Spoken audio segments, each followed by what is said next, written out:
Hey guys, welcome to the Hype Attack Podcast, where we weigh in on the latest in nerd and pop culture hype. We're the fandom. We are the excited conversations we have with our friends about the nerdy things we all love and geek about. We are the Hype Attack. I am the hype! What's up, guys? Welcome to another episode of the Hype Attack. First and foremost, at the top, I want to thank everybody for listening. I want to thank everybody for sharing, along with our ad campaign that we launched just the other night. It's been fun. It was fun shooting it. It's fun editing it. It's fun all around hearing everybody's feedback. I'll try not to have dry mouth on the microphone for you know who's listening. I'm sorry about that. But yeah, just thank you, everybody. I'm here with the usual motley crew. Doug to my right, Rudy to my left, and across from me, the main hype man, Jermaine. Yo, Hi, guys. yo. What's up? Yep, we appreciate you guys. Thank you very much. Thank you. Barely white. Welcome to part 2 of the Snyderverse. But before we get into that, because it's going to be a good one, how did everybody nerd this past week? Jermaine? I'm in the middle of watching Alice in Borderlands right now. Oh, that's a good one. So I finally dove into that. I'm in halfway through the second season. If you like Squid Games, Gantz, or even like original Battle Royale, like any of those type of media, Borderlands is Worth a watch? right up here. What's it on Netflix? Your alley. Yes, it's on Netflix. It's a brief summary of it. A group of people, they're in Japan, of course. They end up going to the bathroom, and like 3 guys, they end up going to the bathroom, and they walk out of the bathroom, and then everybody's like gone. Everybody vanished. And you know, Japan, Tokyo, it's a busy city. There was nobody out there. And it's just one of those things like you don't know what's going on, so you find out as the story goes along to say like what's really happening. But in the midst of all this, they got to play these games to stay alive in this Well, I'll check that out. place where we don't technically know where they're at. Like you're trying to figure things out. Like, are they really there, or are they somewhere else? And these games is taking place, but and it's gory. Yeah, like it's pretty gory, and games and characters that you like, and then things happen. It's fun. Hey, Doug. Hey, How'd you nerd? I went and watched Guardians of the Galaxy. I did too. I liked it. There was a couple parts that the jokes were a little bit much. Yeah. But I liked it. And then other than that, I've been playing this game on PC called Valheim. And so I played a lot of that. We're working on trying to figure out how to summon the next boss. And we have our theories, and we're going to probably test it in a couple weeks. So it'll be fun. All right. On brand with a nerd. Rudy, how'd you nerd? I caught Star Wars Visions when it Oh, that's right. That's out. when it dropped, and that was amazing. That was some of the freshest Star Wars content I've consumed in a while. Should that be the next thing I watch Star Wars wise right now? You need to go back to the beginning and Yeah, my wife and I watched the first couple of episodes, and I lost track, got distracted with other things because in the world of nerd stuff, there's just so much shit to consume. But that's on my list. I'm writing it right. Look, I'm writing it right down right now. Right, you got here I to am. become. You're talking about the Galactus, first yo. couple You gotta episodes become of the first Galactus. season or the second season? Say again. You watched the first couple episodes Was of it the now? first or second season? First. You fucking heard me. You're a dick. The first season. Yeah. Hold on a second. This early on. Shame. Jesus Christ. I mean, the first season was Just a fine. button. The second It's just a season button. It doesn't hurt. is amazing. So It doesn't hurt me. It means This does nothing. not hurt mean- me anymore. That's the I'm immune. That was a personal shame for me. Okay. Get on fucking board. The way I nerded, by the way, I also saw Guardians of the Galaxy on my birthday, which this recording was last week, and that is on Star Wars Day, May the 4th. Yes, more shame because I should have kept up with Visions. It's fine. It's fine. It's your birthday. Apparently it wasn't. Apparently it's not fine. I'm sorry about that. To shame and disappoint. We saw Guardians of the Galaxy, and I want to get into that in just a second. But oh my god, I blanked out. What else did? Somebody brought something up. It was video games, Guardians. Nope, I blanked out. Shit. No. Maybe if you think about it, you can bring it up later. No. Just interrupt us. Video games. Well, my wife bought me the Switch for my birthday because I don't game, and I immediately picked up Super Smash Brothers. Like I gotta fucking play. Everyone's got. Oh my You god! have to. I don't really play like single player games, but we just my wife and I go back and forth and kick each Can I other's ass. suggest a single player game for you? Yeah. Hades. Okay. Well, It I was was like a million Game of the Year awards. the new Zelda's coming out. Oh yeah, This week, next week. Soon. I want to pick that one up. She's never played a Zelda game, so I want to pick that one up for sure. But Guardians. Oh, sorry. Did you My just finger suck the slipped. shame back in? Man, Guardians was fun. You're right. Some of the jokes where you're like, okay, but the one thing there was a hallway fight scene. I just right before we started recording, there was a big conversation about no spoilers, and Isaac's just like, one thing I got to tell you about this thing. Gamora dies again, but other than that, there's a hallway fight scene. I love hallway fight scenes, and the way that it was shot with certain slow-mo aspects of it, and your guys' voices was ringing through my head as it happened because I think when we were talking about Snyder and his use of slow-mo, that they were to sort of like emulate the splash panel. What do you call it? Splash page. Yeah. Splash Yeah, pages, splash page in the comic books. And so every single time they would slow down on a part of where one of the characters is, fighting and stuff, and it's like phew, splash page. I'm like, I learned something from these nerds. It's just a cool shot, and I saw like the comic book aspect of it. It's a really fun movie. I like One it. of us. He's learning. Quest complete. Oh, damn. I have to get that for the next one. We on brand with nerd shit. Yeah.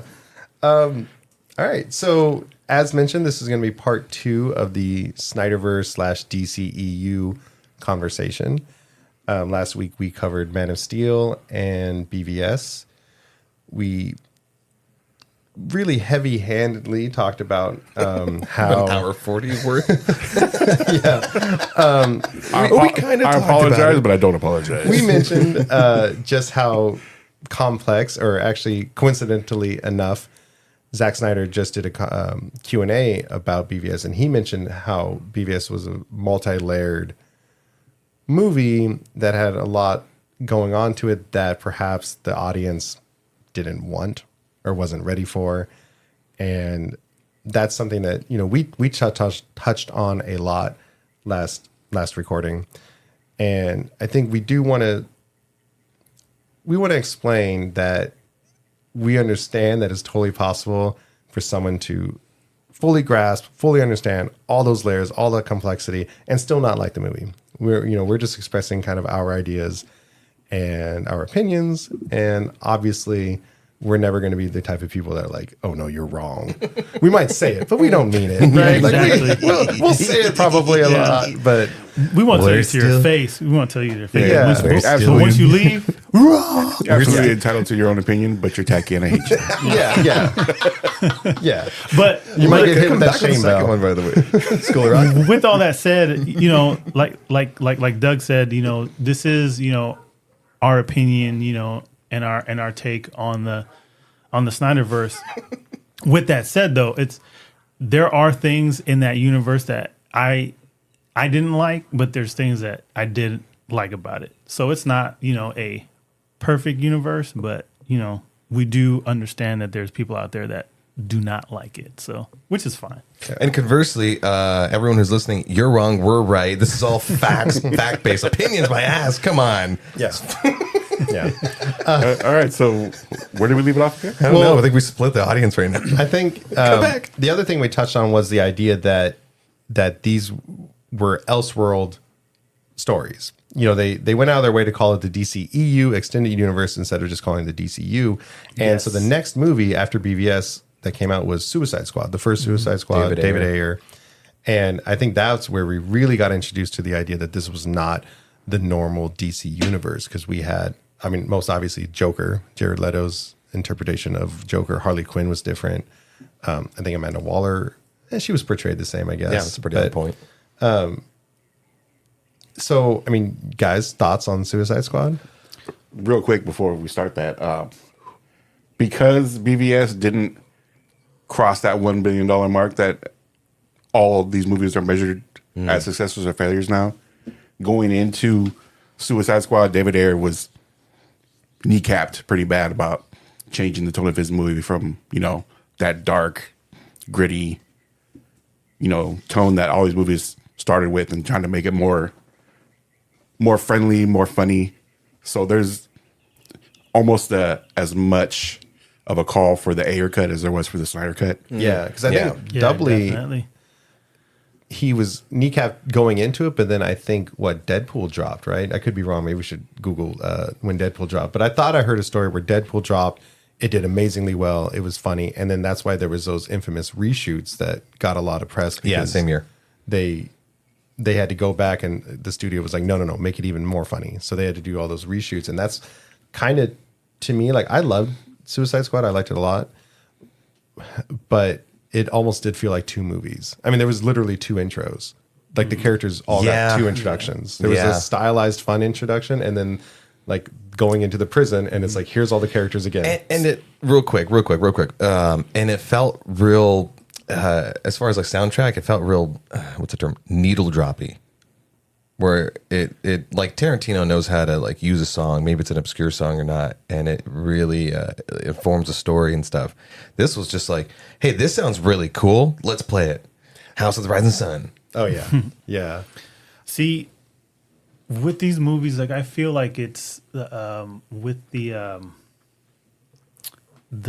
having to go back and reshoot these things, and that's why I feel like these certain movies are going to feel choppy, because they had to go in there and reshoot these things. Like we saw it, I'm gonna jump forward, but we saw it with Justice League. But I think that's the same thing that happened with Suicide Squad. He had his version, but then he had to change it. So it's not.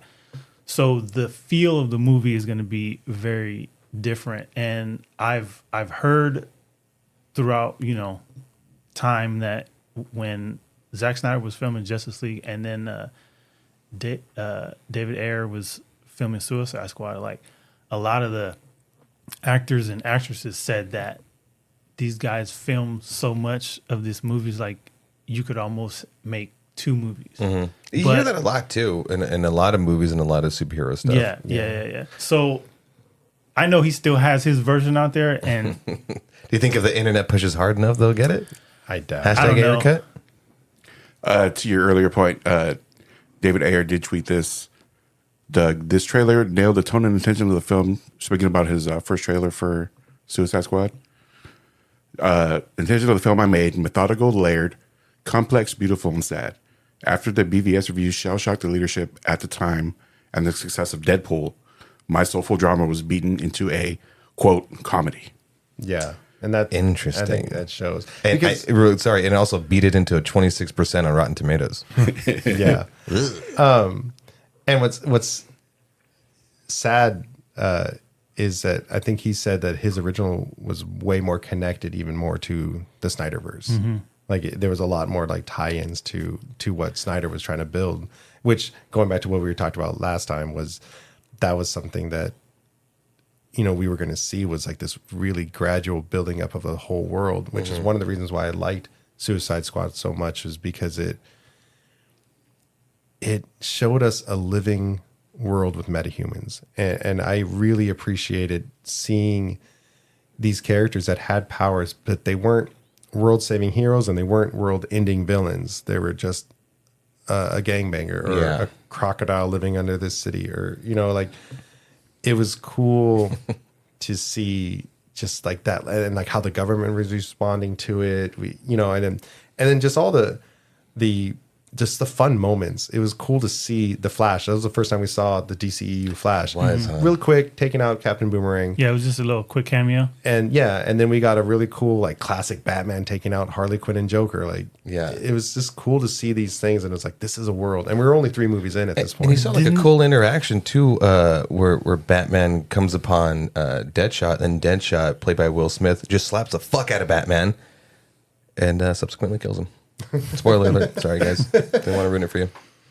That's right. But even seeing Deadshot. I'm sorry. Hold on. Isaac. No. Stop it. Yeah. Sorry, Doug. He was real accurate with his slap. Go on. Just seeing even Deadshot like being hired as a hitman, Yeah. like it was cool. I mean, it was a little off-putting because Man of Steel, you know, when they started filming Man of Steel, like I don't think they were aware that they were even going to do like a big shared universe. Maybe it was a possibility, but so Man of Steel like feels very much like, oh, this is the first time we've seen a superhero, and then in reality that world wasn't, and that's fine. It's forgiving because you know these are movies; it's not real life or whatever. But yeah, I don't know. It was just really cool to see all that stuff. Yeah.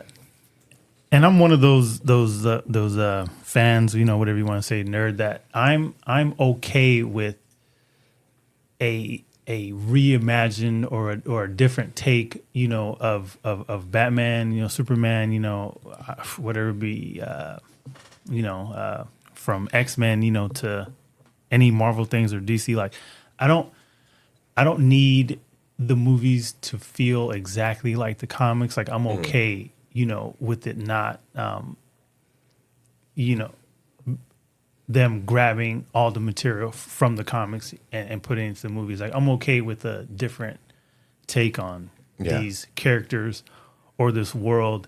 And it's just one of those things. Like, I feel like we each have our own image or idea of a certain, you know, like your Batman, you know, I've heard people, you know, talk about my Batman is the animated Batman, you know, the animated series Batman, you know, my Batman is the Michael Keaton Batman, you know, my Batman is the, you know, Christian Bale or the Batfleck, you know. And that's fine for everybody to have their own idea or image of that character or that superhero. And I feel like when it doesn't add up to, I guess, what you thought in your head that you were going to get, you know, I feel like a lot of people kind of like disconnect from that. It's difficult to okay, so we all have an idea. We've all read the comics. We've all seen the animated series of our favorite superheroes. And when you hear that something's going to be live action, you go, man, how are they going to do this? Is it going to be exactly like the comic book? Are they going to ground it, you know, a la Nolan? And it does work for the most part. Are we going to have bat nipples? Is he going to be able to move his neck? I mean, you never really know. Are they going to take it completely differently? Yeah. Is it going to be Nicolas Cage in a Superman suit? What is it going to be? You know? Yeah. And I think that I'll buy that for $1. But I feel that as far as what Snyder had adapted, what he had established and what he had presented, did he have a hand in Suicide Squad? He was still like the head guy. Like, Yeah, he was in, I don't know if he was producing like the it or head something. guy, but I don't know if he had any necessarily like hands on the movie or anything to do with For it. all intents and purposes, though. But what's still so amazing about like what he, I guess, birthed is I never really got mad at or bothered at any version of any of the particular superheroes, whether it be the Trinity or Flash or even the villains. That being said, I know, and I'm going to get a lot of hate, and it's at Forehead FPV. I didn't mind the Joker. Oh, neither did I. I didn't mind, and here's why. And this is a little bit of a tangent, and we'll snap it back in. But when you look at any version of the Joker, whether it be Heath Ledger, Mark Hamill, in the comics, name me off a few more, Cesar Romero, right? Jack Nicholson. Jack Nicholson. There you go. You ever dance with the devil in the pit? I got to get one voice in. That's my favorite line. Yeah, Well, one of my favorite lines in that movie. Or what's the other one? How does he get so many toys? Or he's got a toys line. I'm shame me Those for wonderful toys. Yeah, Where does there he it get all is. these There it wonderful is. toys? Is what I love about the Joker is every iteration of the Joker is a completely different Joker. There's the anarchist, the gangster, the psychopath, the everything. You know, it and that's what's fun with the Joker is that it changes over time with each version of it. And so, wouldn't you have kind of gotten annoyed if you would have seen Jared Leto trying to do a Heath Ledger Joker? Like, what are you gonna get? Yeah. Well, I was thinking that too. Like after that amazing, incredible performance by Heath Ledger, like it wouldn't have even felt right if someone came in and tried to do it again. Yeah. And it would have felt unnecessary. And, you know, to your point, like we have had all these, I think to the point, I didn't read it, but I know in the comics they did a story where there was 3 Jokers. Like Batman found out that heard there was about that, actually yeah. 3 different Jokers. And there was those kind of, that divide between like the pure anarchist and like the. Which they touched on in the show, the Fox show Gotham, about there being Oh, yeah. multiple Jokers. Yeah. And which is fine because since we're talking about Batman, how many different versions of that specific superhero that we've had? Like, I feel like we probably had more Batmans than anybody else. I think so. Could be wrong, but there's The Spider-Mans it's getting up there. oh yeah, they're getting up there too. But what I liked about Batfleck and Zack Snyder's Batman was the way that he moved. Yeah. We never got that in any of the other, like, yeah, you get the typical, you know, you're having a conversation with Batman on the rooftop, and then all of a sudden you're talking to yourself because he's gone. You know what I'm saying? Like, we get that a lot. We do get that. And that's classic, you know, Batman. Like, you need that. But the way that Batfleck moved in this series just... And use the grappling hook. Yeah, just using the grappling hook. gun. And it's just like, it feels like the animated series. It feels like how you would think that he moves in the comics. Yeah. Like, you know, like it was a guy that was, you know, supposed to be like a boogeyman in a sense. And I felt like he moved like how he was supposed to. And Yeah. that was the thing that I thought that Zack Snyder nailed with. I think it was him just making that decision to like accept that this is a comic book story. It's not a real life Yeah. thing. So Yeah, you can have a guy in an armored suit, you know, moving around quickly and fighting gods. Oh yeah, And this is maybe a small thing, but the voice. I love the Christian Bale Batman. I think it's really fun, but the Smoker voice killed me. I'm like, you have billions and billions of dollars and amazing technology. You don't have a voice changer. When I was watching the CW Arrow with Stephen Amell, which I loved up to a certain season, I was like, oh yeah, they had the foresight to fucking have a voice changer. Yeah. I mean, yeah, he has grease paint in the first couple seasons, and then later has a mask. But it's like, yeah, of course, a voice changer. You know. And Batfleck had a voice, and I was like, "Oh, thank fucking God, he has a voice changer." Duh. Yeah. Makes sense. The Okay. things one that bother thing- me. the one thing that I heard about Suicide Squad that What'd you David hear? Ayer said that he wished he would have made the Joker the main villain, Oh, Joker absolutely should have been the main villain. and that's what I thought. You know, but it was like after the movie came out and everything happened, and of course, you know, the Rotten Tomatoes and all the critics and all that stuff. But he said that he wished that he would have made the Joker the villain. And I was like, Well, yeah, you should have. the studio cut of Suicide Squad cut out like almost all of Yeah. the Joker's interactions with Harley Quinn. So But I think if they had made him the main villain, it would have been a lot harder for them to go through and, you know, creatively snip his stuff out. but how would that have played out to have a whole squad of supervillains fighting, you know, the Clown Prince? Like, it makes more sense to, you know, not to jump too far ahead, but in the Suicide Squad, James Gunn's Suicide Squad, you know, you have like a maybe not an entire, it was a world-ending bad guy, but it was like a big threat where it's like, yeah, you do need a whole squad of people to attack. Well, You know, that's one especially big thing. like How would the that have worked whole- with the Joker? The whole idea of Task Force X, God, I can't speak. The Suicide Squad is to kind of cover up those government fuck ups. So, to your point, I mean, you could have had the Joker getting a hold of something, you know, that he wasn't supposed to have, that maybe the government wasn't even supposed to have. So that's why you bring in Task Force X instead of calling the Justice League, because they did establish that Amanda Waller knows Batman, and which again, I love that because that was the post credit scene, right? Yeah. Bruce Wayne was getting information on the rest of the metahumans. Yeah. Again, part of that world building where David Harbour was in that scene, wasn't he? was he? Oh, he was like the beginning. Sorry. Oh yeah. Man, you completely sidetracked So my. sorry. Son of a bitch. So sorry. It was a stupid little We'll look nugget it of up. fact. We'll look it up while we're I don't talking.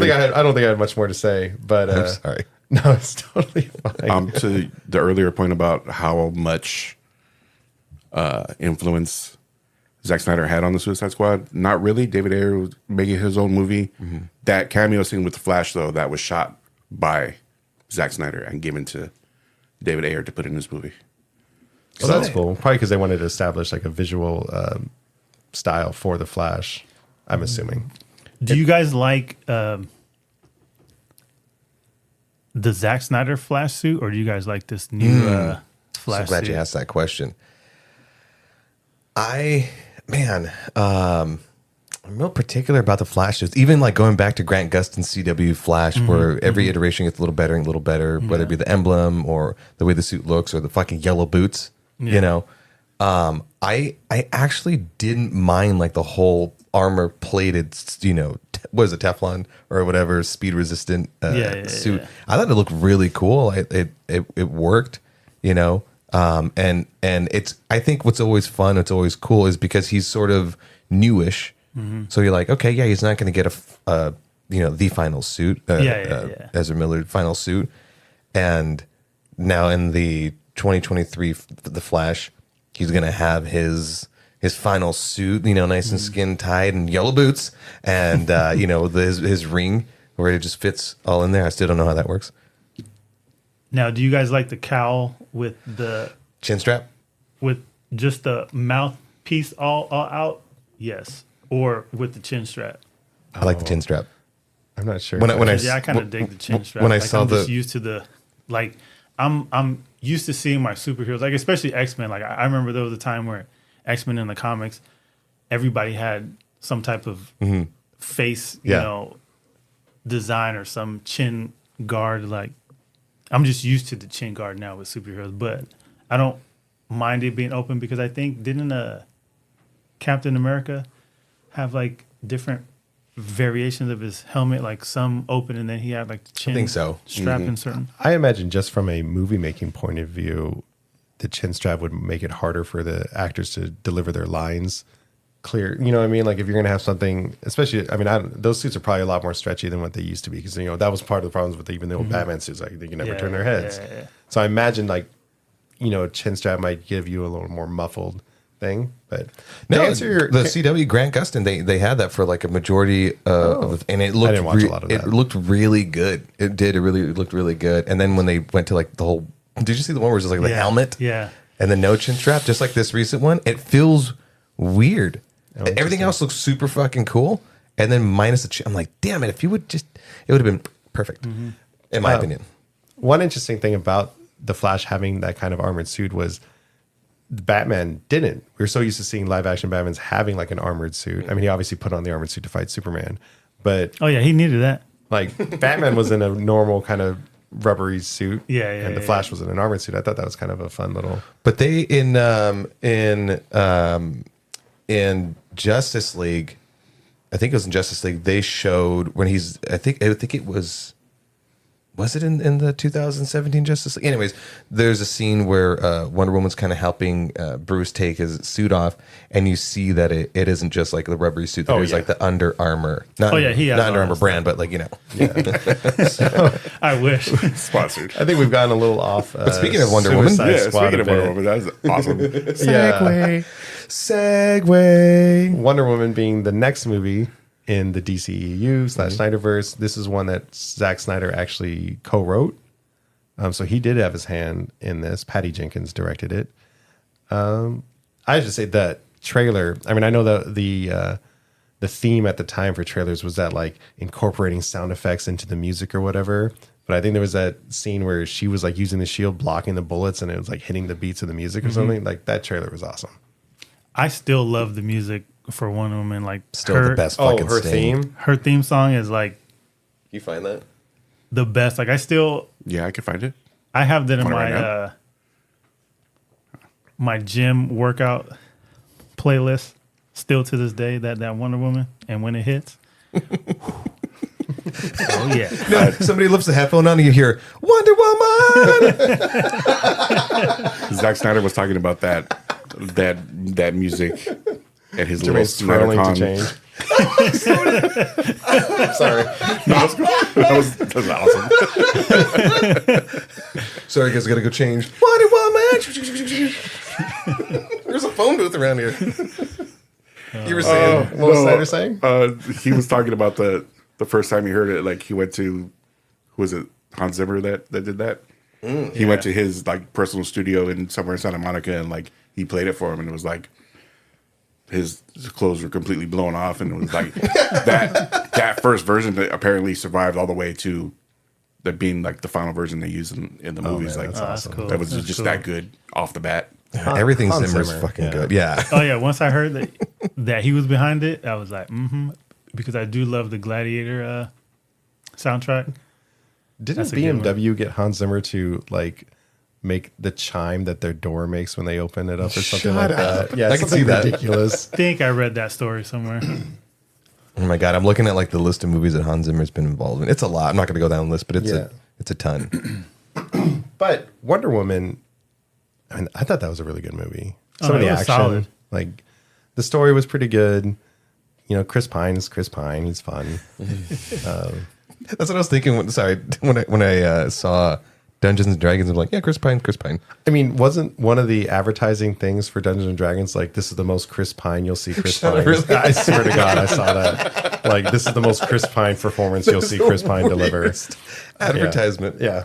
No, I love the feel of it. That it felt because it took place in. World War One. Yeah, well, I'm bad with history. What year is it? 1920? But it was 1912 Yeah. to 19. Hey Google, Something like that.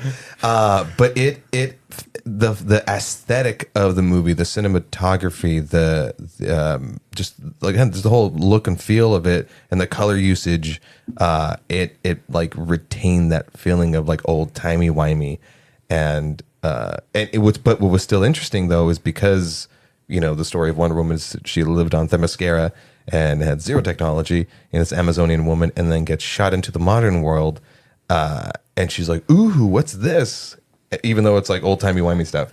Fish out of water stuff will always be. Oh, yeah. It's always a fun story. That is great. And I appreciate it that there was kind of even that direct connection with the photograph, right? It was Yeah, what yeah. Bruce found in the files at the end of BVS. What the one big complaint that I actually agree with was that Lex had all those the symbols somehow. He's into marketing as well. I mean, Little ridiculous. but see, All the icons for me. I need icons. He had the LexCorp marketing team come up with like he wants that money. He wants that copyright. The CW. This is a total offshoot, but the CW shows they always have whoever's like the man in the chair, whether it be like Cisco or whatever.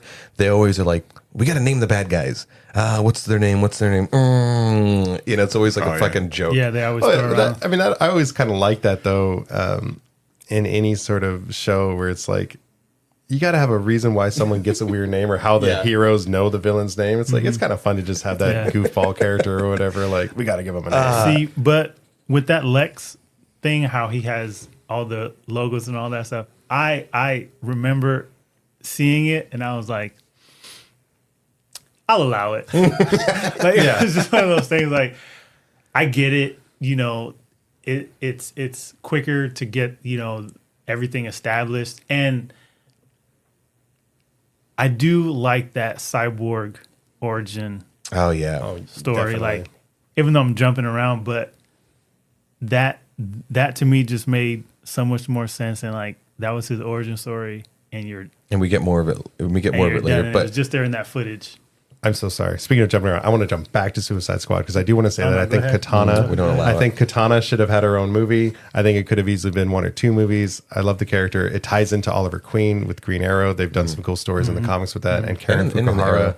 Karen Fukuhara is awesome. We see her in The Boys now. I think she would have made a great solo movie with Katana. Anyway, back to Wonder Woman. with Wonder Woman, they did such a good job of portraying her as the warrior, and also just her being so She's amazingly. She's the perfect gorgeous. Wonder Woman. If like not to just be a dude, but she's like I've seen her in Fast and the Furious, and yeah, we saw her in BVS, but she didn't like pop to me. And I don't know what the hell happened, but as I was watching Wonder Woman, I like fell in love with either Gal Gadot or just the fictional character. But it was just like the way that they shot her and everything. You fell more in love with her, which made you care more about the story. Because yeah, like I just felt like she portrayed Wonder Woman very well. Like when I see her now, like that's all I think of is Wonder Woman. I don't see anything else. Like, yes, I know it's her, but I'm like, that's Wonder Woman. Like a kid. That's Wonder Woman. It went from that's Wonder Woman to that's Wonder Woman 1984. Sorry, I'm gonna make that joke every time. Real quick See, though, there's some things we don't like. real quick though, going back to that picture, is anyone that picture of Wonder Woman with all the homies? Did anyone hear? Rolling that's how they with the refer- that's how they- homies. that's how they You also reference know it. that? What Zack Snyder's headcanon for that picture was before it went into the movie? Oh, hit us. All those people were warriors that because when she gets off with Themyscira, she's looking for Ares, and that's supposed to be more of a quest, like a longer quest than her just tripping into him in World War One. And as she's going around, she meets all of these people, and they're like, "Hey, you're a warrior in the same vein as me. Would you stop fighting this war and come with me to help find Ares?" And like all these people are like, this goddess of Themyscira just asked me to, hunt down a god. Like, how do you say no to that? So those were all like recruits. Those were all like her like quest buddies. Fellowship. Yeah. But That's cool. did you guys hear what Zack Snyder originally wanted Wonder Woman to be? and Zeus and Ares. Oh, yes. So I don't know if it was like before or anything, but he had mentioned that he wanted a Wonder Woman to be Kryptonian. Well, Oh. she would share Yeah, she would. Kryptonian lineage because Zeus was supposed to be the original. Yeah, the lineage. Yeah, so Kryptonian. Zeus and Ares were supposed to be Kryptonians that crash landed here like on a scouter ship, and that's quote unquote how they became these gods. Because they were Kryptonians that came here. But Zack Snyder said the studio has like lost their mind when he said that's what he wanted to do, and I'm kind of glad. Yeah. they didn't. Now, Allow I that? did remember seeing that post. I think he might have even just sent it. But as I do, I went down into the comment section. You're not really supposed to do that. It's a cesspool there. Gross. But there I went. Except our comment section. I hope We you're love wearing. comments, except that they're that kind of comments. I hope you were wearing Hey, your guys. Tom Poncho when you went down there. Had to double up. But so I went down to the comment section, and people were like, "Oh man, that's so terrible." There you go. See, your hero Zack Snyder had terrible ideas. Blah blah blah. But I mean, isn't any good creator allowed to brainstorm and spitball and shit like that? I mean, obviously, in the overall theme of the movie, it wouldn't have worked because would you still have gotten magic? Because magic need to have had existed. Would that have eliminated magic existing if she was Kryptonian based? Yeah. I mean, I think there's always going to be, when you're dealing with something like gods in these kind of stories, I think there's always going to be the temptation to explain the gods away as something else, as like an alien or whatever like that. Because, once you have gods involved, like, what other gods are involved and like, how does anyone fight a god if one of these gods does decide to like, I'm going to go destroy the world, which I guess Ares was trying to do. The answer is always Superman. Yeah. So now I'm glad that they didn't he didn't keep her Kryptonian base. And if it was just a spitballing idea, it's a spitballing idea. Yeah, like it's one of those things. Like if he would have came out and established in the beginning, like when he did Man of Steel, like I know it's called at the time the DCEU, but if he would have said like, this is gonna be like a Elseworld, not the main Marvel. I mean not Marvel, the main DC universe. Freudian slip. You should see the eyes looking at me right now. Anyway, no. You just But, talked about 32 movies in existence. but Hold on. That is a hell of a thing for you to say to me. that's just my game. Yep, I hate him. But even with that said, like even if he would have established that it was an Elseworld, I still don't think that the audience, the fans would have took that well, to have Wonder Woman, be, part Kryptonian and Zeus and Ares, being early Krypt, or what would it be like?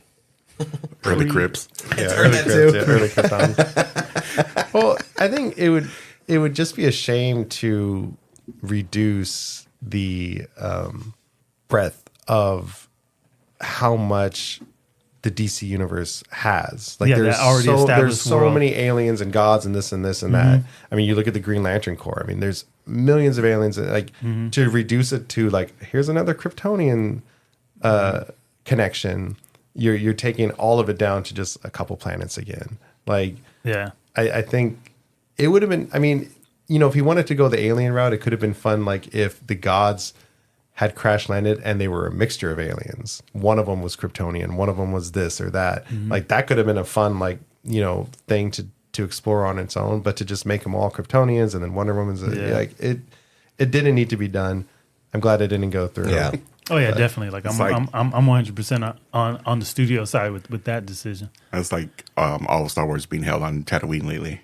Yeah, exactly. It's like out of all those planets, even all the planets on the outer rim, it's still just And but as far as Wonder Woman and the money that it made, dude, $822 million. It did fantastic. And on Rotten Tomatoes, by the way, I think it did the best at 93%. Do you see Well what deserved. what the number one grossing movie on that list is over there? The number one what? The number one DC grossing movie. Yeah. Yep. I quizzed you guys about that off mic. I was- a couple When I weeks looked it up ago. earlier, I was like, "Are you serious?" That, Like, I guess. Oh no, I remember when Aquaman came out and it hit $1 billion. I was like, of all the movies, Of all the movies, it wasn't a bad movie. Like it was good, but I was just like, of all the movies, Well, I think his character was likable enough in Justice League, and it was Jason Momoa. And which version of Justice League? well, at that point, Yeah. the Snyder cut wasn't out, obviously. Yeah. But Momoa was still See- kind of a likable character in Whedon's. I feel, well, we can get into Justice League, right? I kind of was 50-50 with that Aquaman because it was one of those things like where, yeah, they wanted to put the funny in there. They wanted to put the comedy, the quote unquote. They wanted to make it like, Marvel or use that Marvel recipe, this is before the world hated Amber Heard. Who? Exactly. But Before she took the proverbial dump on society. But she really shit the bed that time. right? Hey-oh. Aquaman was a forgettable movie. I was just thinking the same thing. I had to stop this while driving home today. I was like, what was in that? It's like, oh yeah, Black Manta. Yeah. And, There was I could have peed on it joke or something. oh God, I don't know. I Anyway, don't know. Justice League. We're on Justice League. No, Yeah. but anyways, I just felt like Aquaman, Triple X, something. Aquaman took the role of certain characters. Like the funny needs to stay with the funny characters, Yeah. and certain characters like Batman. Like he has like dry humor, But it's like I remember the scene where they were in the last battle with Steppenwolf. Like I'm going to skip forward, but there was a look on Ben Affleck's Batman face when Superman came in, like just like he's here, and it was like that moment took me out of that movie for so long. I was like, I can't believe Batman doesn't express like that. No, I'll go even further back. Go further back. When Kal-El is revived and chucks Batman across the lawn, and then he then says, yeah, something's definitely broken. Or bleeding, right? Because that was the whole "Do you bleed?" Yeah, do you I think bleed? it was a play off of yeah, the. yeah. Yeah, And it was just exactly that. Like there was certain taking moments some creative liberties there, Rudy. like that that I was like bleed? that. Like you take like that's what takes me out of the movie. That's what takes me out because I know that's not Batman. No, and those are Whedon's cuts. yeah. Yeah, but exactly. But if it was the Flash, I could see the Flash Absolutely. doing things like that. Yeah. Aquaman a little bit, but like you have these characters for their specific roles. Like I'm not saying that If there's going to be a joke, it needs to has be organic to yeah, that but it's character. like every character doesn't need to be serious all the time. And I'm not saying Batman can't be funny, but it's just one of those things, not in that way. I think going back to the Elseworld idea, though, is Momoa made Aquaman his Aquaman. I think there was nothing about his Aquaman that I related to the comic book Aquaman. Yeah. So I think that's why I accepted the jokes a little bit more Mm-hmm. because he was playing this kind of cocky guy. But yeah, where he was surfing the parademon when he was coming down, like we're like this. We're like this. We're connected. Oh, yeah. That's exactly. yeah. See, You mean And the that's Aquaman him. of the comics doesn't always go, no. and that's his version of Aquaman, It's like in every Momoa fucking casting. and which is fine. Like I don't mind it, but like I said, it's just certain little moments that I'm like, should have been somebody else that dropped Yeah. that joke. I have a quick question. So that director's cut of BVS, like night and day from the theatrical cut. Mm-hmm. How do you guys feel about the Joss Whedon cut versus the Snyder cut of Justice League? So Was it we'll so much of a shock? Yes. Like the other one was. Or? Yeah. So to Hell break yeah. to break it Yes, down. So yes. other than Hold on, Doug.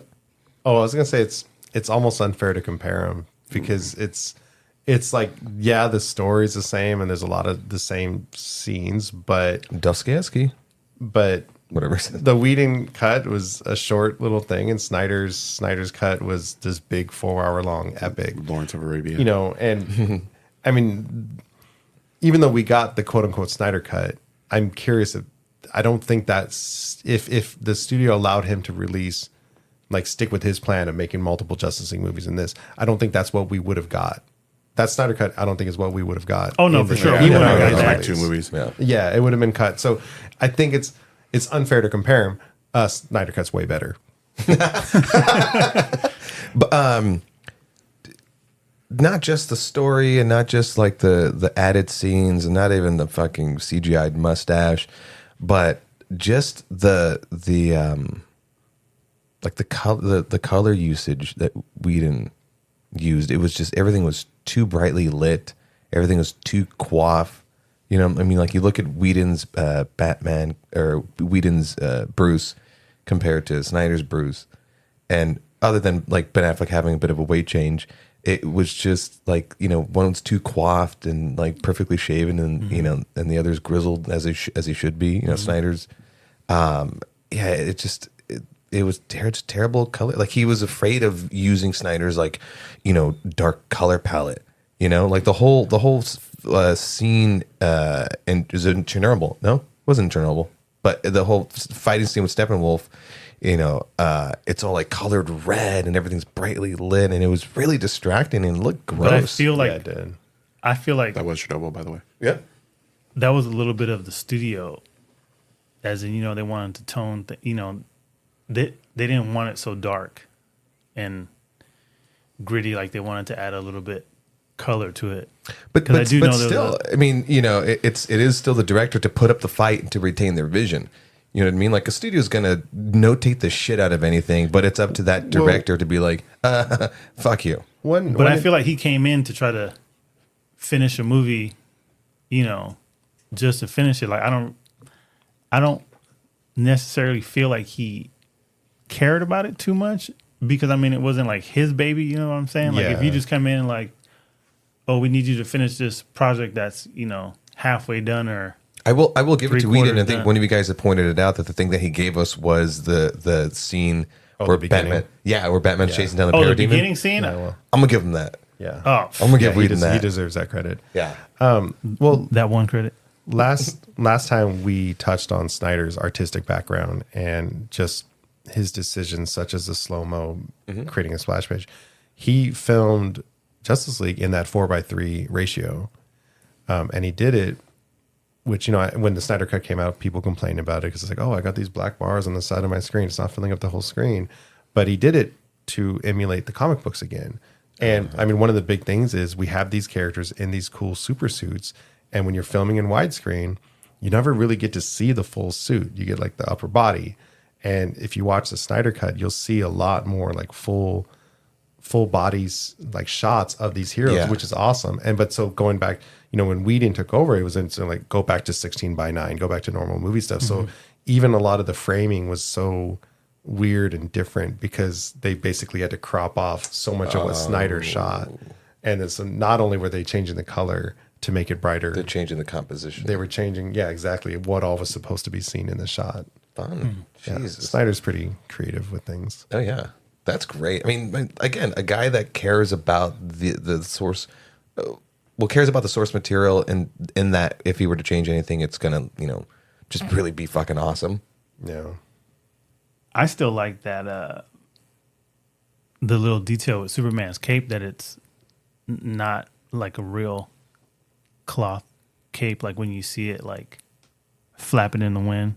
Like They use all, CGI for a lot of it. We talking about like- in Whedon's cut In both. Oh no, 'Cause they're- just in general, like I just like the because the very end scene, the race between Flash and Superman.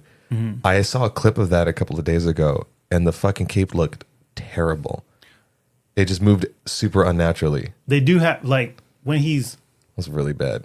there and he's in the camera frame like close up, like he has the regular cloth cape, but when he's flying around doing like action it's shots, like CGI'd in. that's the CGI stuff that I like that Zack Snyder does. Like it just adds that little bit of detail. For sure, but you still have to like tell the cape what to do in that respect. And like Whedon, when they're just standing there and his cape's just doing all this weird shit, and I was like, you in any filmmaking thing, like you shouldn't notice any one thing. It shouldn't stand out. You should, other than if something would be like, oh, that's cool. It's a cool shot. It's a cool blah blah blah. It shouldn't be like, what's up with the cape? Now- What's up with his face, upper lip? Since we're on this topic with like CG stuff, did we mention this last time with Superman's mustache? No. Like His mustache. so would you guys have noticed that I was just going to ask that. that they did the CGI over his mustache if they didn't say anything about it? I would have felt something was off.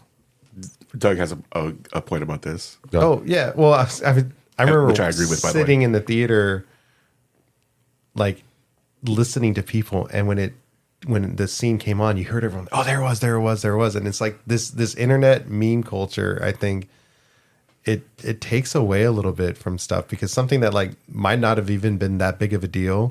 Like you said, it might have looked off, but it was just a couple scenes, it might have looked weird, but you wouldn't have thought about it too much. Now it becomes this thing that like, it's a joke that you want to be in. You want to be in on. You want to be get part that. of the people that want to complain about it. And I just, like I said, it really stood out to me in the theater, hearing people like, "Oh, there it is! It looks so bad." It's like, I oh, get that. And Jesus. personally, when I saw it, I wasn't like, oh my God, they fucking ruined it. It was, speaking of mustache, it's falling out. It was, my mind's hearing me and it's like fucking trying to kill me. It was more of, just like I said, like with the cape, right? It looked off and it made it feel something's not right. Maybe if it wasn't mentioned in the memes and whatever news articles, maybe I wouldn't have been able to point it out and go, his upper lip, mommy, there's something wrong. Yeah, Exactly. I was thinking the same exact thing. Like if they hadn't put a magnifying glass over it and said, "Look at this," But- I probably would have been like, "Oh, well, there was something weird about that." But That's exactly, but it's exactly that where it's like it still made it feel weird, and it still took me like out of it. Where I was like, "What's up with this faggot? What is it?" Again, with the cape, I was like, I don't know about this. And at the end of the day, this is Justice League. Any DC fan, like this is our thing that we've been waiting for. Which brings me to my next question, which I'll get to. But this is the thing we've been waiting for. So then I guess seeing little things like, God, his lip looks weird. That cape looks weird. Batman's got a weird face. Like all those things, just like it's like the pinpricks. It's like, oh, Yeah. It's like you're deflating this balloon of just like, I love Justice League. It's like, oh, this kind of sucks. This kinda, like I left the theater going like, it wasn't that bad because all the reviews were already saying like, oh, this is horrible. I remember leaving like, that was kind of cool. It was fun seeing everybody. But like the more and more I sat, I was like, God damn. Yeah. And then I heard like the push for the Snyder cut. I was like, here we go. And it's a crazy Thank you, COVID. thing to We got think it. back. Thank you, COVID, for eliminating all these people so that we could have the Snyder cut. Did we get that as a? Did we get that as a? You know what? Hold on. Clean soundbite. That is absolutely, yeah, you're right. It's a horrible. Millions of people died. I apologize. I don't want to ever thank COVID. Silver for lining, anything. though. Silver Got lining. the Snyder cut. I mean, I feel like it's a win-win. I took COVID very seriously. It's like the Star Wars many Bothans died to bring you this. Sorry, you're gonna say something to me. Oh no, Let's cut it all out. because I'm just saying like, oh man, hold on, I gotta get back to my thought. Shit, I think I lost it on you guys. Doug was talking about like all the little pinpricks of and the cape and the this, and we were looking forward to it, and you know. Then he turned to the camera and said, When I think of a Justice League movie, it's like it's one of those things like things just have to line up right. But like I said, we did get the Snyder cut, which I'm fine with. But it's still crazy to think, for me anyways, because I'm a fan of Superman, that we literally got a Justice League movie and Superman was gone for like almost like 3/4 of the movie. But while you're watching it though, I really didn't, think much of it because you're watching the story develop and you kind of get the crumbs of what's happening or what's going to happen. But it's like when you finally see him on screen and come on screen, especially with the Whedon cut, like I was like, like it wasn't one of those things like where I was like, when I left the theater, I wasn't satisfied with everything that I had seen and devoured in that movie. Like I felt like I needed more. Because didn't Whedon also make the executive decision of like black suit? No. Yeah. Color. the colored suits. We don't call them black anymore. The it's another SOC thing- is the suits of colors. And it's another thing too. Like I remember a lot of people made a big deal about like he was gonna wear his black suit in this, and I was like, they're like, oh, we're gonna see the black suit. I was like, didn't we see the black suit in Man of Steel where he had that nightmare scene where he, fell between the skulls? Yeah, but it was a dream, Jermaine. Yeah, but a dream doesn't count. I already seen the black Jermaine. suit. Yeah, I was. God. I mean, would. as someone that read the Death of Superman comics and then the Reign of Superman afterwards with the Eradicator and Cyborg Superman and Steel and all them, like it was cool having that black suit. But everyone, like, I was obsessed with this idea of this black suit, and like, I was kind of just like, whatever. I mean, it would be cool to see, like, it's comic accurate, but I don't care. We're telling a different story. But to your point about, Is he gonna have the mullet though? I know, really, and the black the suit art? didn't have a cape, That right? art. Yeah. Yeah, so. Yeah, it was kind of. To your point though about Superman not being in the beginning, I I get almost to see feel his butt. Sorry. I almost Ass feel chaps. from it helps you get the solar power a little bit better. You fly up above the clouds, do a little downward dog on and, Not everyone knows this, but Kryptonian physiology, those are his solar collectors. Hold on. Solar they don't talk about Do that you much. guys? Do you? That's do why you we can't have a guys? Supergirl movie. But we need one. Yeah, absolutely. Do you the guys compound. remember Ren and Stimpy? Yeah, Yes, I was gonna. Damn, again, we're right here, right here. The super Powder Toast Man? Yes, Kiss. He flies yes. backwards. He How he flies flies backwards. backwards with his ass. right here, Jermaine, right here. Right. Oh man. Powder Toast Man. but High five. so they made the decision, and this was this was going to be my question: was did they bring in the Justice League too early? I don't think so, but because they did, you had half that cast that hasn't been introduced yet. And you almost need to take Superman out of the equation so they have a chance to shine and show their powers Yeah. off. Because once Superman's involved in a fight, it's virtually over, unless it's a bigger baddie like Darkseid, Steppenwolf, or anything like that. But fighting parademons on the side or whatever, Superman can wipe out 300 by the time Aquaman grabs his trident or whatever. So Your Superman can't. No, I'm kidding. So I think because they hadn't introduced everyone, they had to kind of keep Superman on the sidelines. Oh yeah, But to ask my question though, should they have done Justice League so early in the DCEU? I don't think it was early. I feel like a lot of people say that it's early because not a lot of people knew that Zack Snyder had a 5-movie plan for And we this, talked and about it was that, just yeah. one of those things, like where because Marvel, again, not hating on Marvel, like I love the Marvel movies, but it's the Infinity Saga Marvel. No, I'm kidding. But I feel because people felt after 2 movies, then we're gonna get Justice League, that it was kind of quick. We got what Avengers dropped in 2012, I believe, and then it took another 10 years or so before we even got to the end of that. So it was one of those things, like I felt like people look at that, like, oh, you need to build it up more, which I don't think they do, because like I said before, I felt that Cyborg little origin video clip that we got, in the files, like that to me was perfect. Like you don't need to deep dive into like a solo movie. You already established, his origin or how he became who he became. Now let him become the hero that he's, supposed to in these movies to come forward. And also with that said, I'm disappointed in one of the things that we would have got to reveal, but because Zack Snyder wasn't making the movies anymore, the Martian Manhunter.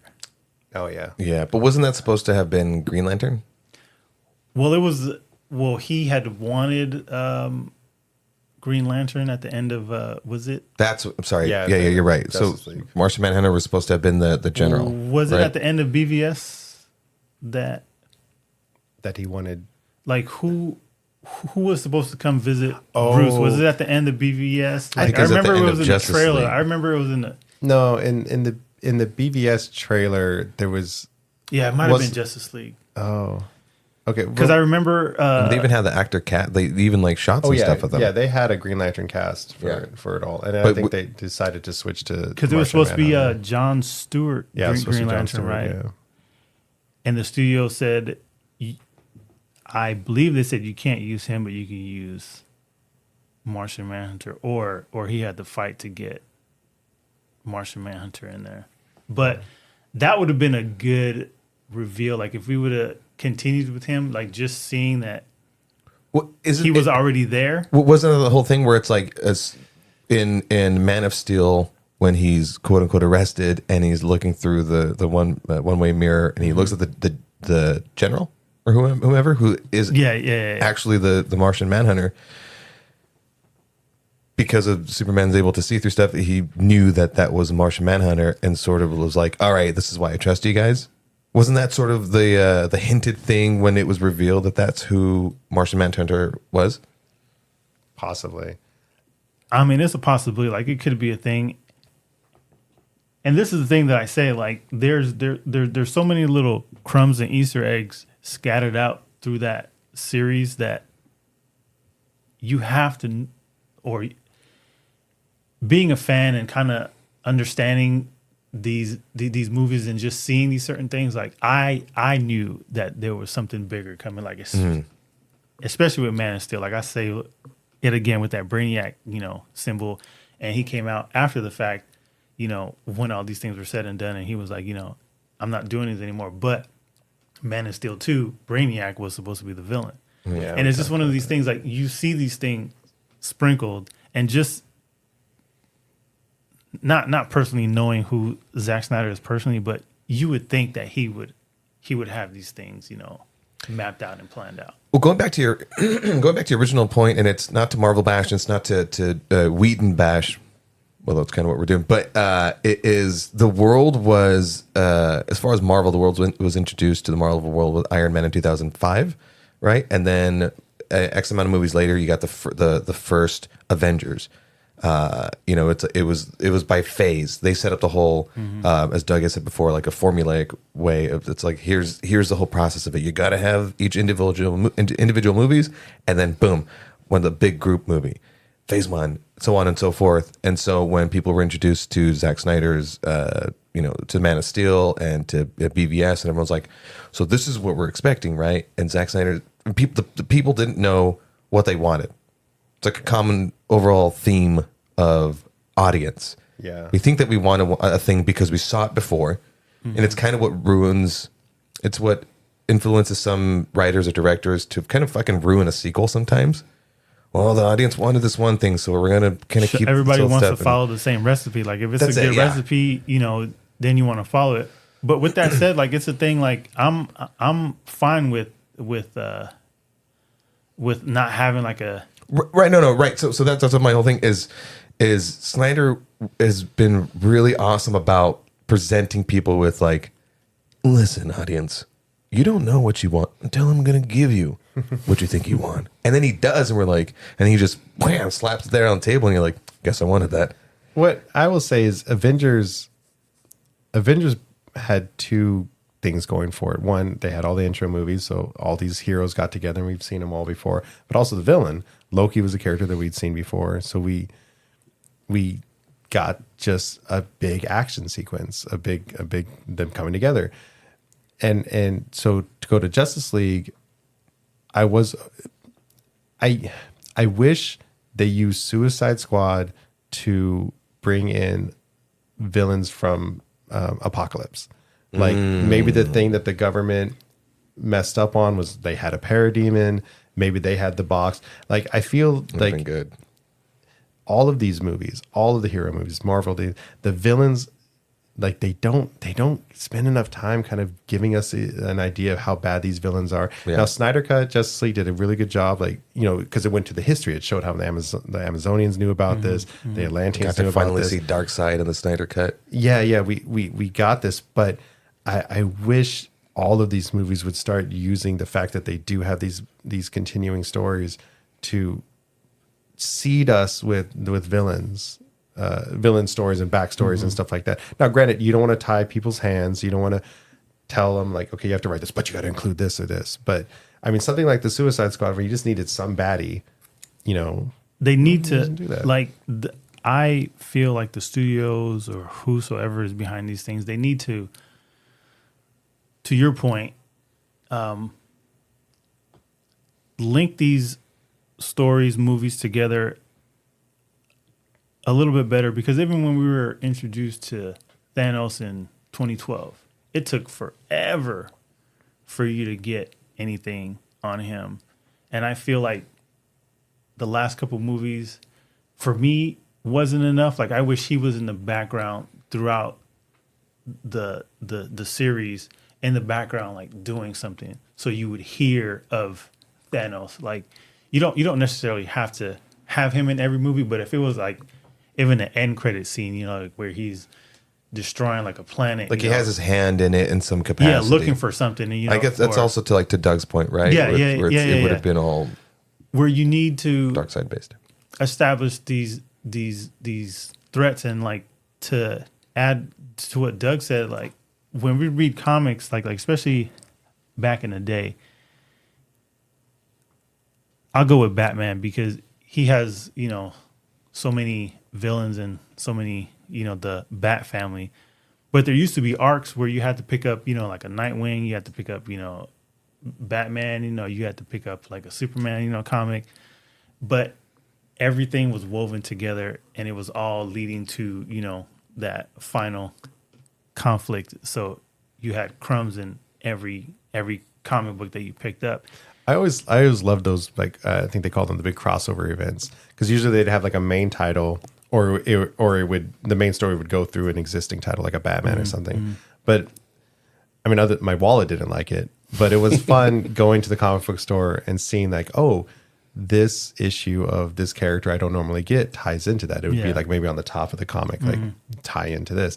And it kind of forced me like, oh, okay, I'll pick up this character. I've never read Breach or, you know, some off character that they don't normally push, but they're using the tie-in as a way to bring them in. And it was kind of fun to like, oh, this character is kind of cool. Maybe I will keep reading this. Because, you did get introduced to certain things that you didn't read. But I feel like I said, that the studios need to try to work together for the writers and the directors, that they all need to get together if they're going to build this big universe, and it's going to lead to something that they have to have certain things tie into another movie. Like, not saying we want to write your whole movie for you, but just have a mention of this, have, this linked in there to say like, oh, we see things build up as the movies go on. Like with Star Wars, the new trilogy, it was written by and directed by so many different people. Like, I feel like the story was, necessarily like not forced on us, but because there was different people involved, the story felt so out of place. Yeah. But and again, we're kind of going a little bit off track. But has there been a franchise in which they've stuck with one writer, they've stuck with one director, they stuck with one person's vision all throughout? Is that sort of like just like a what do you call it? Just like it's a not cream dream. It'd be before all this stuff even happened, before all these comic book movies came out, you mainly had the trilogy. Yeah, everything was trilogy. I mean, I Everything- guess that Lord of the Rings would probably be your answer to that. Like most things was a trilogy, because that's where we got the new Nolan Batman, Lord of the Rings, Blade, except for the third one. But and even the Spider-Man, Deadpool like was in that one, right? And Jessica Biel, right? Yeah, Jessica Biel. But wait, Deadpool was in Blade? Oh no, you threw my mind off for a second. I was like, where was I? No, it was Ryan Reynolds basically played the same yeah, sword wielding yeah. character ish. That shit is crazy. But I just feel like they need to have the same group of people if they're gonna plan out, 5 years, 10 years. They need to have all those writers, directors like work something out, because it's too much of a gap. It's so many movies, and quote unquote, I do feel like not every hero needs a part 2 and a part 3. Yeah. Like, get everybody together and move the story forward. Well, yeah, I think it's always bugged me that we continue to have these solo movies, and it's like we can have the buddy movies, which was something that DC planned, I think, right away. I think the Flash movie was supposed to originally be a Flash and Cyborg movie. Yeah. Go ahead. To that point, and to bring it back to the Justice League, to bring it back to Whedon's Justice League and Snyder's Justice League, the difference between the two was that they did Flash and Cyborg an injustice, and they made them just like side characters. They weren't as important, And then for as far as the Whedon version, and in the Snyder cut, shit wouldn't have happened if it weren't for Cyborg or the Flash. In fact, it was more Cyborg based than anything else. So he had more of an involvement in everything, And I think that's why that's one of the many complaints that the actor had that's right, about yeah. Whedon. Yeah, there was a whole controversy with all of that. So it was amazing that we got the Snyder cut, and yeah, it was 4 parts. It was like an hour plus each, and it was super awesome. That's one of those things, and I always say it, right, because I know people, the studios and stuff want to get butts in seats, right? They want to sell tickets, and so like I've literally heard people complain about going back to the Guardians of the Galaxy. They're like, I don't know if it needed to be 2.5 hours. I'm like, shut up. It's perfectly fine, because even if a movie's fucking 4 hours, if it doesn't feel like that length of time, perfectly fine. Yeah. But if there's movies, I've watched movies that are an hour and 45 minutes that felt like 3 hour movies. So it just depends on how it's told and how you shoot and everything. Yeah, and I've also watched like short movies where I'm like, yeah, that's all I needed. Remember that one movie we saw, Skinamarink? Oh, what a man. drag! I'm not going to go on, but Justice League. The Whedon thing was so fucking wonky, and I'm glad that we got the Snyder cut. Wow, what did I want to talk about? Kind of to your, again, back to your point, Wonder Woman, 1984. They like just added some stuff into her whole storyline. We're like, what? What? She could have flown this whole time? So The fuck? in What are you preparation, doing? in preparation The for hell? Sorry, I was interrupting you. I thought you were done. I'm sorry. In preparation for this show, I was thinking about just the way I even think about these movies, and part of it is like, what does it add to the world? What characters do I get to see? Because I loved seeing these characters.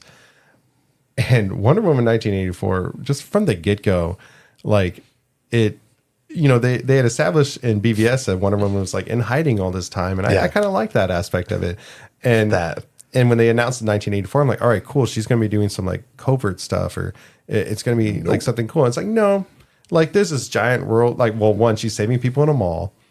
Like, A mall scene. I mean, because it's the 80s, right? You got to throw in a mall scene, and then like some giant like world altering thing happens, and like Wonder Woman saves the day, and then I love Pedro Pascal, but yeah, You know? and Maxwell Lord is such a good character in the comics. And life is good. Yeah, But it could be better. could it be better?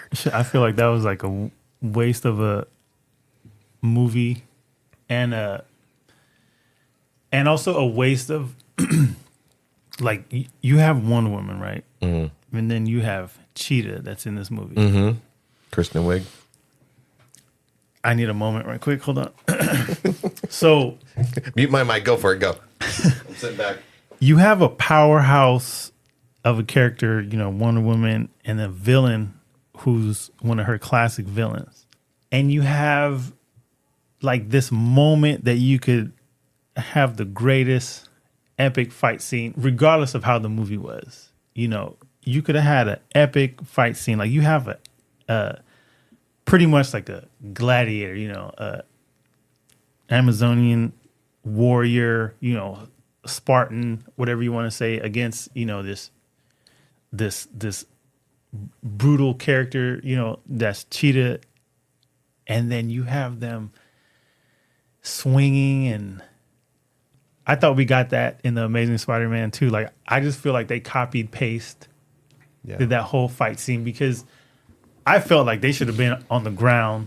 It should have been more of a hand-to-hand combat, one of those things. But when they're swinging and doing all that stuff, that took me out of the movie. The whole movie Out of entirely that fight scene was immediately. Well, There was to finish my yeah. to finish my point was, as far as the world building goes, you had this huge, massive event happen, and then 20, 30 years later, when Superman shows up, everyone's like shocked that there's a man flying. Like, we all witnessed like all this crazy thing happen in the 80s. Someone showing up flying or any of these powers would be like, okay, some more shit's happening. But in the 80s, did they have proof that she was even there? Because they didn't have any. But I mean, like, didn't a giant wall appear out of nowhere and like a country got super rich or something? I mean, it's like there was so much happening, and because like everyone's wishes were getting granted. Oh, yeah. Right. So it's like once something like that happens in a world, it's hard to believe that 30 years later, like anyone would. That's be even exactly it. shocked Only at 30 years Superman. later. Oh no! Like Yeah. I understand what you're saying, If they don't and sell, I hear you fuck you. completely. But that goes to the point of when you have a series of movie on a scale like this, there has to be somebody in charge, to say Wonder Woman 1984 technically can't happen like that. Yeah. You need a historian. You need somebody,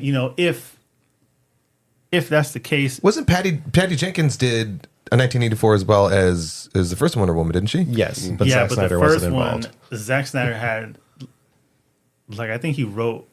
He co-wrote it, and then he was still like everything was supposed to be under his vision. Yeah. So I feel like once Zack Snyder left and he was out of there, like all these movies, the way that they're filmed, it's like, Well, God. I think generally the studio got rid of maybe that umbrella of like anybody in charge, and they let all these directors do their own thing, which can be a fun and good thing. I think generally directors and writers should always be given as much freedom as they can. But like to your point, you need like an outline. You need continuity. Like, you Yeah. need continuity. You can get a Joaquin Phoenix Joker, and it's like outside of the whole the Snyderverse, and you can get what was the other one? A Pattinson Batman, and it's outside of the Snyderverse, and it's just its own standalone. yeah, all those thing. are in the Elseworld. But this is why Doug likes Suicide Squad so much, is because there was that world building in there, and you knew that it was connected. Yeah. Because there, you got the crumbs, and they mentioned things, that happen. And I'm not saying that you need to have like events cross over, Sure, and yeah. jump. But as long as there's a mention or acknowledgement of something that happened in the previous movie, that's fine.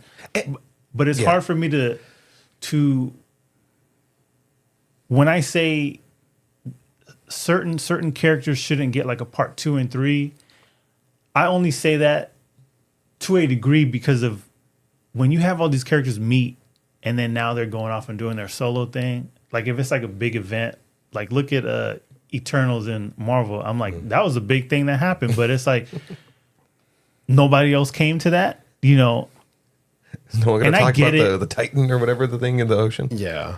And I get it, because even with even with DC movies, you have them fighting these things, and sometimes you look at a event that they're facing. I'm like, don't you need like help or backup, or Yeah. wouldn't somebody else come to aid you?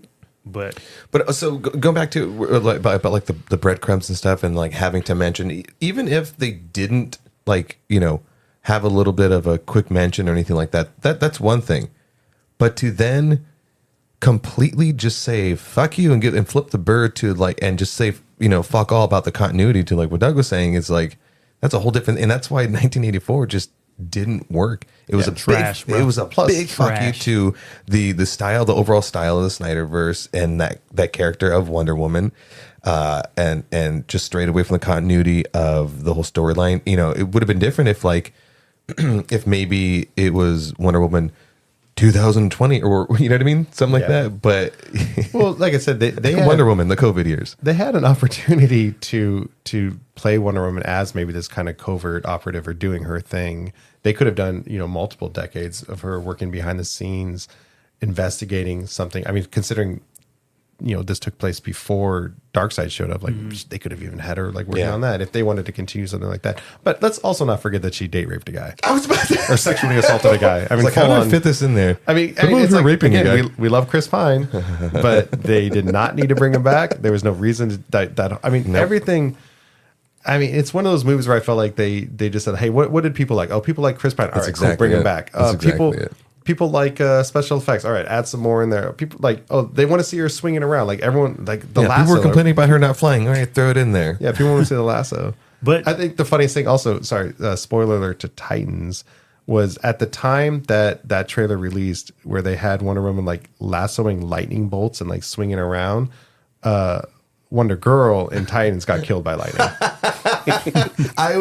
I had seen a spoiler about Or that before I electricity or actually something watched like it. It was a downed Powerful. power pole, and she just like whoops, and then just died. They brought her back. Yeah, they brought her back. And But Connor Leslie, I think is the name that plays. I don't know. Leslie Connor. Yeah. Anyway, she was awesome. I Yeah, liked her as it Wonder really Girl. was that fucking pissed me off. Shit, death. And didn't Wonder Woman mention that she's like fought so many different things? I don't remember. Was it in BVS where Yeah. she said like she's fought gods and different beings from different planets and all kind of like she said, She says it to Bruce. yeah. So in other words, there was an opportunity to have like touched on any one of those stories if you were going to do a you could flashback have story. went into way back in the day, you know.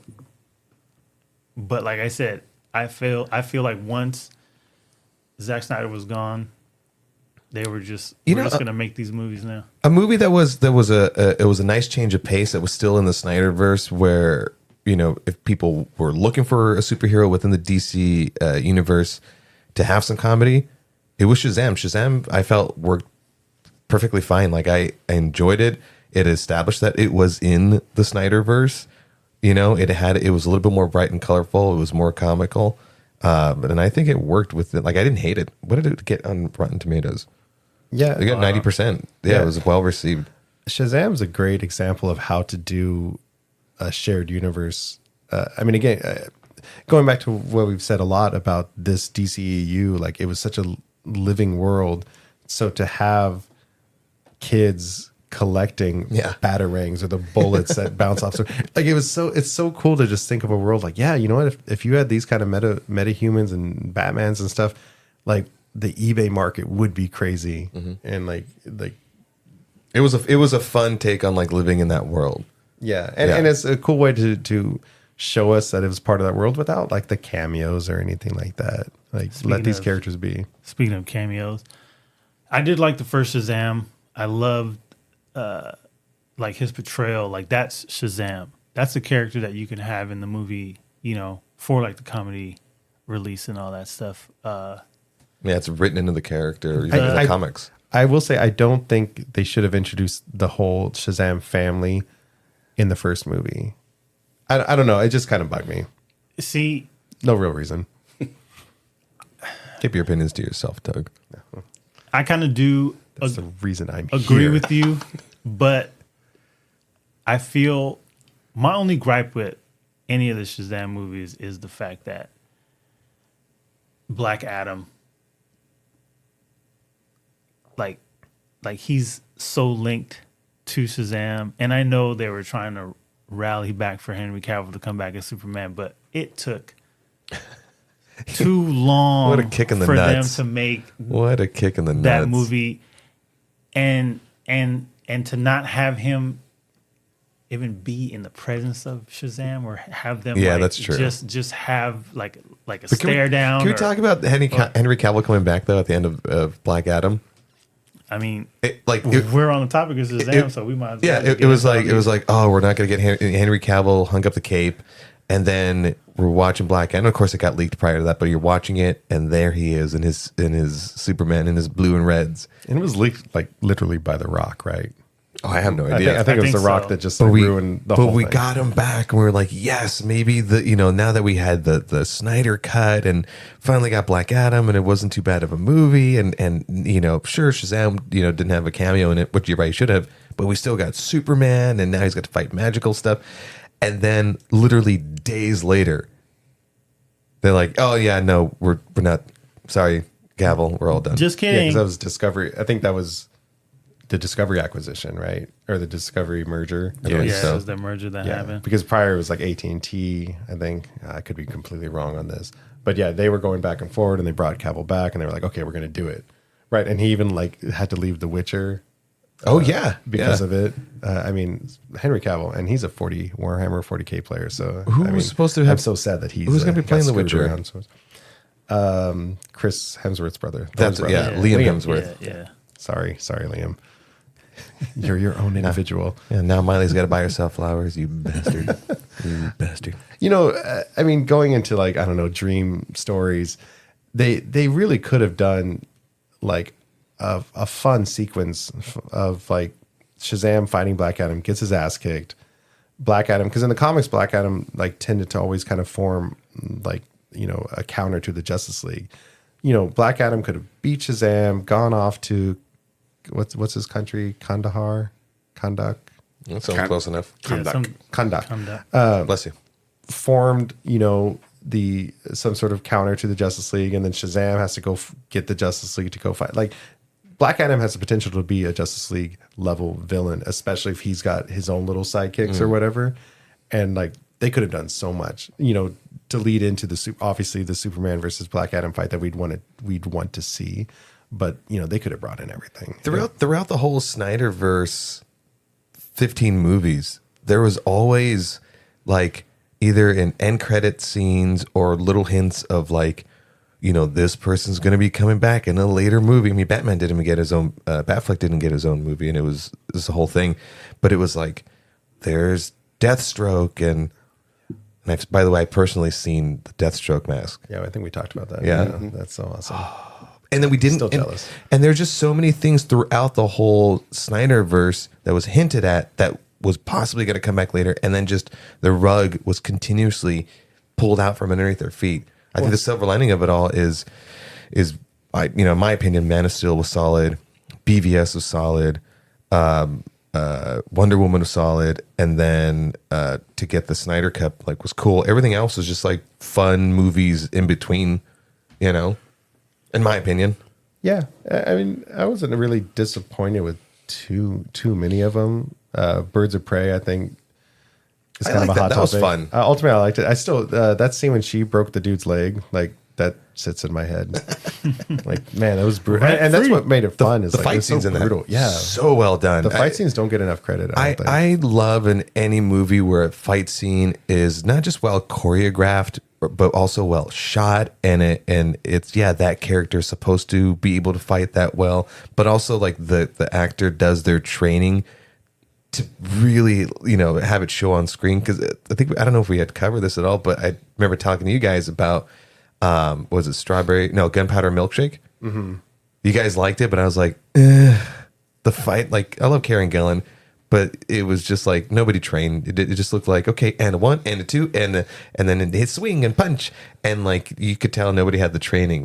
That's what lack of preparation looks like. Those kind of action movies, when it's not going to be anything too crazy, I'll usually pull my phone out during the action sequences. Oh, really? A lot of times when I start seeing the action and I look at it and I really recognize oh, this isn't super well choreographed, or like you said, the actors aren't totally into it. It's I'll just wait to go back to the story, because I don't need to see shaky camera and fist flying in front of me or something, But a well choreographed, with the effort put into it, such as Birds of Prey or a lot of these other movies, it's I don't pull my phone out.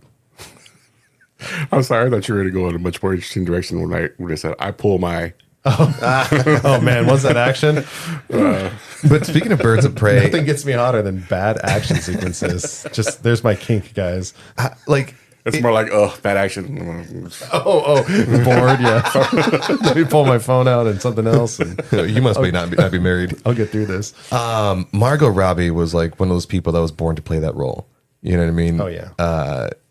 She first came on the scene with Suicide Squad as Harley Quinn, and it was just because everyone was loving Tara Strong. It's no, that's our Harley Quinn, right? Mm-hmm. Same thing with Kevin Conner voicing Batman. It's no, that's what we're looking for. And then she did, and we're like, well, shit, she fucking did it. Cool. And we got more and more of Margot Robbie's Harley Quinn. And let's see, we got Suicide Squad, right? Mm-hmm. She then popped back up in Birds of Prey and the Fantabulous Emancipation of One Harley Quinn.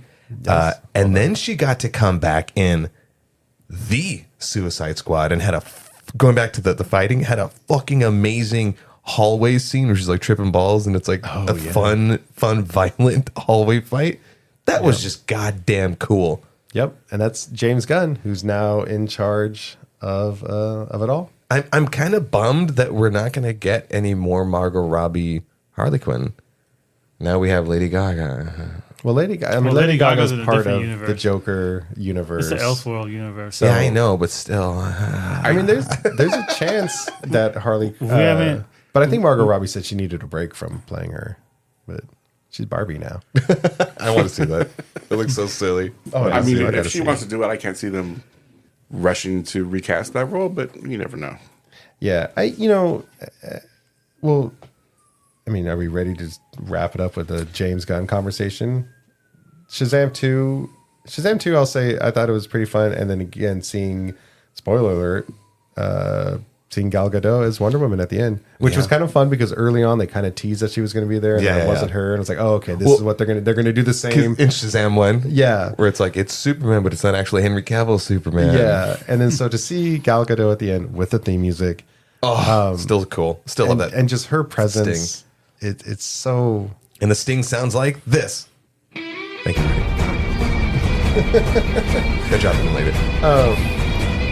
But yeah, so James Gunn is taking control of all of our DC characters that we love, and we've seen his work in The Suicide Squad, and then Peacemaker was a series on HBO that was a With his wife. Yes, she's going to be in everything. She's Well, James awesome. Gunn's one of these directors that I think is going to continue to use the people that he knows. I never mind that. I never mind that at all. No, I I love think that. I think it works. It's Because fun. when you find people to work well with, like I'm still kind of getting used to you guys, but when you find people to work well with, it you want to keep using those people. Yeah. No, I love Peacemaker. That by the way got a 94% on Rotten Tomatoes, well deserved. Peacemaker was so fun. That was so cool. And in Shazam 2, I can't really. That's an end credit spoil. I said nothing. But one thing I will say with James Gunn is you look at his work with Guardians of the Galaxy, he already has kind of chosen to work with these characters that no one expected Marvel to make a movie of. Yep. And I will say, looking at his announcement that he's made for DC, I think he's going to carry that over with DC, where I think we are going to see a lot more characters that maybe, we wouldn't have expected. And he's already, like, Damian Wayne is going to be in the Batman movie. I think I heard rumors that we might get Can't wait for Crypto that. in the Superman's dog in Yeah, the Superman movie. and- So And Superman Legacy. I love the Snyderverse. I loved everything that he was doing with it, and it kills me that we're never going to just see like just that vision come through, like the Nightmare, a whole Nightmare movie. That Nightmare world. Yeah. Like Post-apocalyptic. yeah, just I long-haired don't Joker. know if we'll ever get anyone willing to do that big of an Elseworld or hypothetical. But James Gunn, I think, is going to bring in a lot of stuff. And to your point earlier, he's already mentioned that there is going to be these kind of connected storylines. I think the Green Lantern series is going to be the one that kind of discovers what that big baddie is that everyone's going to eventually be leading to. Yeah. So sad that the DCU is ending with The Flash or maybe Aquaman 2. I know we had said that before too, where it's like, well, it's going to end with the Flash, but like, isn't it going to be Blue Beetle and Aquaman? Well, Blue Beetle, James Gunn said, has no direct connection to anything, so Blue Beetle can exist in his. Oh, okay. Yeah, he I said think he it's like could go. if it does well, wink, wink. Well, maybe we'll keep him in there. Okay. and then Aquaman 2, like I said, I haven't figured out how that works. There's not really been much. There's not been much hype for. I think a lot of the hype Yeah. was like that Batman and stuff was going to be in it, and then I think Michael Keaton's Batman even was supposed to be in it, or something. Like there was something about like Batman's are supposed to be in it, and they were taken out because it was going to happen. It was going to come out before Flash, and people weren't going to know about it. But now it's coming out. Like, I it was a have whole- major high expectations for the Flash. Yes, I'm Yeah. so looking forward to that coming Me out too. June 16th. We shouldn't, but I do anyway. Yeah, I know. I try not to like have these major high expectations. I wish I could do what my wife does, is like she'll see a teaser trailer and then she won't see any other trailer after that. And when we're in theaters, and the trailers are rolling, she's like, "Oh, is this the Star Wars one? Is this the blah blah blah?" And she'll close her eyes and cover her ears. Oh, I do that. Yeah, really? Media blackout? I do that, but there's sometimes Rudy's like, "No, you have to watch this trailer. Come here." And just pries your Well, eyeballs No, open. I will Some make him. trailers I are will Rick so and Morty good. his eyes When open. we watched the Dragon Ball Z Broly trailer, I was like, I'm only gonna watch the first trailer, and that's it. And Rudy was like, "No, come here. You're gonna look at this." And I was like, "It's so good." Why? Why would you do that? Because I need to have someone to hold my hand through the hype.